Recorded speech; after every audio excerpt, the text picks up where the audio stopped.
Doctor BR Ambedkar Konaseema జిల్లా ముమ్మిడివరం నియోజకవర్గం పోలవరం మండలంలో చెదురుమదురు ఘటనలు మినహా ఎన్నికలు ప్రశాంతంగా జరిగాయి.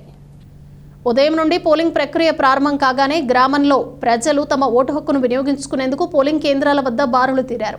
17 గ్రామ పంచాయతీల పరిధిలోని మొత్తం 55,513 మంది ఓటర్లు ఉండగా 60 పోలింగ్ కేంద్రాలను ఎన్నికల అధికారులు ఏర్పాటు చేశారు. వృద్ధులు, వికలాంగులు మండుటెండను కూడా లెక్క చేయకుండా తమ ఓటు హక్కును వినియోగించుకున్నారు. పోలవరం హై స్కూల్తో పాటు కొన్ని గ్రామాల్లో మాత్రం ఈవీఎం మిషన్లు మొరాయించడంతో ఓటింగ్ ఆలస్యంగా జరిగింది. కేసనకూరులో తెలుగుదేశం, వైఎస్ఆర్ కాంగ్రెస్ పార్టీల కార్యకర్తల మధ్య ఘర్షణలు చెలరేగి ఉద్రిక్తత నెలకొంది. అదేవిధంగా పాత ఇంజరం వద్ద 2 వర్గాల మధ్య ఘర్షణలు జరిగాయి. పోలీసులు రంగప్రవేశం చేసి అదుపులోకి తీసుకొచ్చారు. పోలింగ్ కేంద్రాల వద్ద ఎటువంటి అవాంఛనీయ సంఘటనలు జరగకుండా పోలీసులు గట్టి బందోబస్తు నిర్వహించారు. మొత్తం పోలింగ్ పూర్తయిన తర్వాత ఈవీఎంలను భారీ బందోబస్తు నడుమ స్ట్రాంగ్ రూమ్కి తరలించారు.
మళ్ళీ తీయచ్చండి, అదేమో తీయచ్చుది.